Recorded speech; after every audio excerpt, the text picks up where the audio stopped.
अस्सलाम वालेकुम viewers, welcome back to my YouTube channel Food Fuel. कैसे हैं आप सब? उम्मीद है सब खैरियत से होंगे, ठीक ठाक होंगे, मज़े में होंगे। अल्हम्दुलिल्लाह मैं भी बिल्कुल ठीक ठाक हूँ। आज बहुत ही मज़ेदार सी रेसिपी आप लोगों के लिए लेकर आई हूँ। बहुत ही डिफरेंट बनने वाली है, बहुत ही कमाल की बनने वाली है। जैसे कि आप लोग देख चुके हैं कि आज हम बनाने वाले हैं चिकन स्टफ पोटैटो केक। ये कुछ पैनकेक टाइप का होता है, लेकिन ये चिकन स्टफिंग वाला होता है और इतने मज़े का होता है।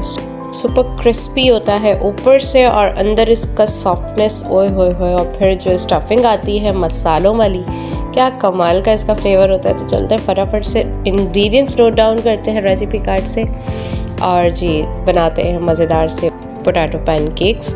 तो जी सबसे पहले हमें चाहिए आलू, और आलू हमने बॉइल्ड लिए और बिल्कुल मैश किए हुए 1 किलो जाएंगे, ठीक है। कॉर्नफ्लावर आधा कप जाएगा, राइस फ्लावर आधा कप जाएगा, चावल का आटा जो होता है वो, और जी सफ़ेद मिर्चें हमने जो है कुटी हुई ले लेनी है 1 चमचा, छोटा वाला चाय का चमचा जाएंगे, ठीक है। और जी सॉल्ट जाएगा 1 टीस्पून, वही छोटा चाय का चमचा। चिकन चला जाएगा बॉइल्ड और श्रेडेड 1 कप लिया है। गाजर और शिमला मिर्च जो है चॉप करके आधा आधा कप जाएंगी। हरी प्याज का सिर्फ हमने वाइट वाला पार्ट लिया है यहाँ पर जी आधा कप, ठीक है। और जो नॉर्मली रेगुलर प्याज होती है वो चॉप करके 1/4 कप के बराबर ली है, ठीक है। मशरूम्स और ब्लैक ऑलिव्स, ये दोनों चीज़ें 3 टेबल स्पून जाएंगे, ठीक है। गार्लिक चॉप करके जाएगा, लहसुन जो होता है वो चॉप किया हुआ 2 टेबल स्पून जाएंगे। कुटी हुई लाल मिर्च जाएगी हमारी 1 टीस्पून, और जी काली कुटी मिर्चें जाएंगी ½ टीस्पून। नमक आप अपने टेस्ट के अकॉर्डिंग डाल सकते हैं। सफ़ेद ज़ीरा जाएगा यहाँ पर 1 टीस्पून, ठीक है। चिकन क्यूब हमने 1 लिया है। सोया सॉस 3 टेबल स्पून जाएंगे, चिली सॉस 3 टेबल स्पून जाएंगे, और ऑयल हमें जितना चाहिए, क्योंकि हमें स्टफिंग के लिए भी चाहिए और फ्राइंग के लिए भी चाहिए, जितना चाहिए हम ले लेंगे, ठीक हो गया। तो बस यहाँ पर आलू देख लीजिए, इनके हालात ये हैं, बिल्कुल मैश्ड हैं, इसमें एक भी चंक नहीं होना चाहिए, ठीक है। हमने जो हमारा स्ट्रेनर होता है ना बिल्कुल बारीक छन्नी वाला, उसके ज़रिए हमने इसको जो है मैश किया है पोटैटो स्ट्रेनर के अंदर रख के, और फिर उसको हमने जब चमचे से उसको खूब प्रेस किया ना, तो नीचे स्ट्रेनर से जो निकल आया ना बिल्कुल बारीक बारीक पिसा हुआ, वो आलू हमने ले लिया, ठीक है। आप चाहें तो ग्रेटर से भी इसको कर सकते हैं और उसको फोक की मदद से और मज़ीद करेंगे तो इसमें बिल्कुल कोई चंक रहेगा ही नहीं, ठीक हो गया।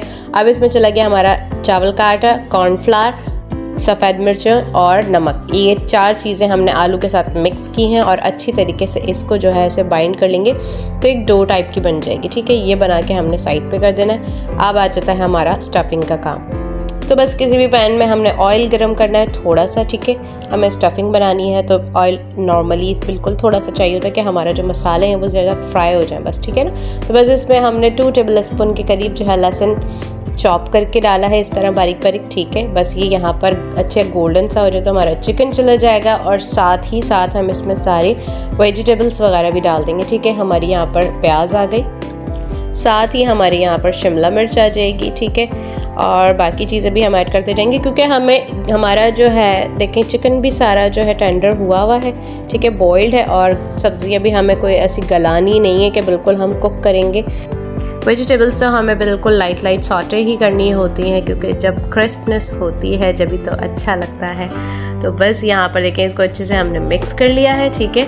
और यहाँ आ जाएंगे ऑलिव्स और मशरूम्स, ठीक है। ये टोटली ऑप्शनल है, आप चाहें तो डालें, अगर नहीं तो स्किप कर सकते हैं। लेकिन बिलीव मी, ये डालने के बाद जो इसकी खुशबू आई थी ना, आय हाय हाय क्या कमाल की खुशबू आई थी, और इतना अच्छा इसका फ्लेवर लगता है ऑलिव्स का और मशरूम्स का, ऐसी चीज़ों में बहुत कमाल का। तो बस काली कुटी मिर्चें डाली हैं, लाल वाली कुटी मिर्चें डाली हैं, ज़ीरा और नमक चला गया। इसको करेंगे अच्छे से मिक्स। और जी यहाँ पर हमारा चिकन क्यूब्स भी जो है 1 डाला है हमने चिकन क्यूब, तो वो भी आ जाएगा, ठीक है। और इसे अच्छे से अब हम कर देंगे मिक्स।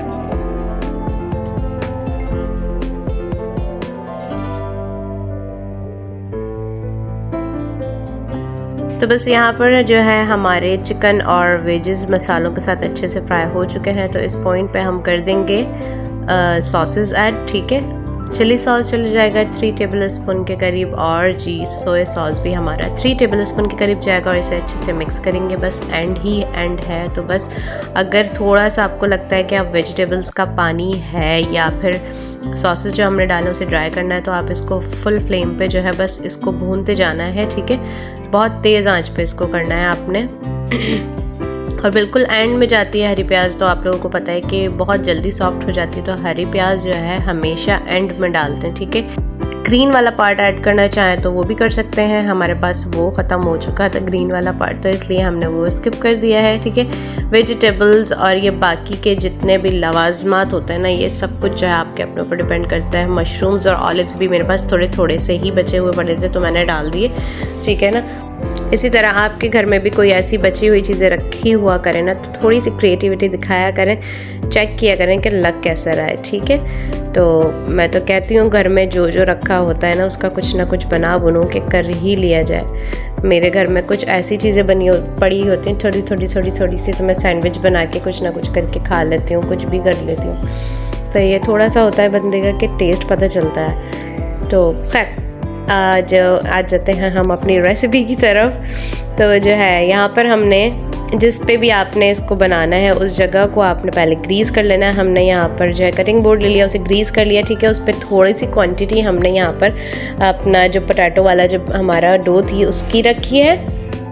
उसको थोड़ा सा हम टिक्की टाइप का बना लेना और फिर उसके बाद जो है स्टफिंग रख के और ऊपर से दोबारा से हमने ऐसी ही छोटी सी टिक्की टाइप की बना लेनी है। अब इसको स्पैचुला टाइप का जो कोई भी आपका ऐसा स्पून हो ना फ्लैट, ठीक है, उससे जो है आपने उसको अपने हाथ पे उठा देना है, क्योंकि ये बहुत सॉफ्ट सा हो जाता है। जब आपके हाथ भी ग्रीजी होने चाहिए और वो जगह भी ग्रीजी होनी चाहिए, क्योंकि पोटैटो है तो लाजमी से स्टिकी सा होगा, ये बहुत चिपकेगा और इसके अंदर कॉर्नफ्लावर वगैरह भी है, तो ये थोड़ा सा हाथ में चिपकता है। तो बस आपने हाथ ग्रीस करना है और बस हाथ में उठा के ना इसको इस तरह से कबाब की तरह से आप बनाएंगे ना, तो ये देखें कैसा कमाल का जो है ये बिल्कुल बन गया है। ठीक है, इसी तरह मैं आपको दूसरा भी दिखा देती हूँ, अभी आप गौर से देख लीजिए। ठीक है, हमने इस तरह से नीचे एक टिक्की टाइप की रखी आलू की, ठीक है, उसके ऊपर स्टफिंग रखी और ऐसे बनाना था आपने इसको। ठीक है, और ये भी हम इसके ऊपर रख देंगे आराम से। और जी इसको उठाएंगे ना जब हम,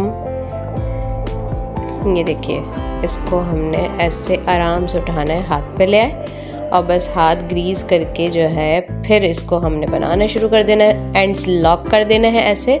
ठीक है, जब हम एंड्स लॉक कर देंगे ना तो हमारा जो है ये कबाब टाइप का आराम से बन जाएगा, बहुत आराम से बन जाएगा। ठीक है, तो बस इसको जो है बंद करने के बाद आपने जो है इसको कबाब की तरह जो बनाना शुरू करेंगे ना, तो ये बिल्कुल एकदम सेम हो जाएगा। मैं आपको पलट के दिखाऊंगी कि लगेगा भी नहीं कि हमने ये तो मैंने शॉर्ट कर दिया है, बहुत देर तक इसको थोड़ा सा करना पड़ेगा ताकि ये बिल्कुल क्लीन हो जाए, साफ़ सुथरा बन जाए। मेरी आवाज़ बहुत ज़्यादा ख़राब हो रही है, इसके लिए आई एम सो सॉरी बहुत ही मुझे बोलने में मसला हो रहा है। ठीक है, तो बस यहाँ पर देखते हैं कि पहला वाला हमारा फ्राई हो चुका है, बहुत लाइट सा कलर है। ठीक है, हमें अच्छा सा गोल्डन ब्राउन सा कलर लाना है, तो बस लो फ्लेम पे इसको हमने फ्राई करते जाना है। ठीक है, क्योंकि जो है इसको हमने ऊपर से क्रिस्पी रखना है और अंदर से ये सॉफ्ट सा रहेगा। ठीक है, क्योंकि जो हमने फ्लावर्स डाले ना वो भी तो पकेंगे। पोटैटो तो हमारे पके हुए हैं, स्टफिंग भी हमारी पकी हुई है, लेकिन जो हमारा राइस फ्लावर है वो कच्चा सा ना रह जाए ना। ठीक है, तो उसी की वजह से क्रिस्पीनेस आएगी कॉर्नफ्लावर और राइस फ्लावर से। तो बस देखिए कितना अच्छा हमारा ब्राउन सा कलर आ गया। तो हमने यहाँ पे सारे बना के रख लिए, तो बस करते हैं डिश आउट। और ये इतने मज़े के बने थे ना, मैं बता नहीं सकती आपको, बहुत कमाल की रेसिपी आज शेयर की है। आप चाहें तो टी टाइम में स्नैक्स के तौर पे भी ये मेहमानों को सर्व कर सकते हैं। बहुत अच्छी रेसिपी है, बहुत मज़ेदार से, सबको पसंद आएगी। बच्चे तो बड़े खुश हो जाएंगे आपके, जैसे मैं अपनी अम्मा की बच्ची खुश हो जाती हूँ। ऐसी चीज़ें जब बनती हैं ना तो मज़ा ही आ जाता है भाई। मेरे तो ईद हो जाती है, खाने की छुट्टी हो जाती है तो बस ये देखें, इसको थोड़ा सा हम डेकोरेट कर देंगे और जी ये चिली गार्लिक सॉस के साथ बहुत ही मज़े का लगता है। सिंपल एंड ईजी, बजट में रहते हुए बनने वाली रेसिपी आज आप लोगों के साथ शेयर की है, बहुत ही कमाल की। उम्मीद है पसंद आई होगी, तो लाइक शेयर कमेंट ज़रूर कीजिएगा, चैनल को सब्सक्राइब कर दीजिएगा, बेल आइकन प्रेस कर दीजिएगा ताकि मेरी तमाम आने वाली अच्छी मज़ेदार सी चटपटी रेसिपीज़ आप तक पहुंचती रहा करें। मुझे दीजिए इजाज़त, इंशाल्लाह नेक्स्ट वीडियो में एक और कमाल की मज़ेदार सी रेसिपी के साथ हाजिर होंगी। ये देखिए खोल के ज़रा दिखाती हैं अम्मी कैसा कमाल का अंदर का इसका टेक्सचर है। मुझे दोबारा से खाने का दिल चाह रहा है। स्टफिंग मेरी रखी हुई, मैं तो जाके अभी बनाती हूँ इसका। आप लोग भी जाइए, देखिए, एंजॉय कीजिए और जी बना के खाइए। इंशाल्लाह फिर नेक्स्ट वीडियो में मुलाकात होती है आप लोगों से एक और मज़ेदार सी रेसिपी के साथ। जब तक अपना बहुत ज़्यादा ख्याल रखिएगा, दुआओं में याद रखिएगा मुझे और मेरी अम्मी को, मेरे तमाम घर वालों को। अभी वीडियो लाइक कीजिए और कमेंट करके बताइए कि कैसी लगी रेसिपी। मैं मिलूँगी इंशाल्लाह नेक्स्ट वीडियो में। अल्लाह हाफ़िज़।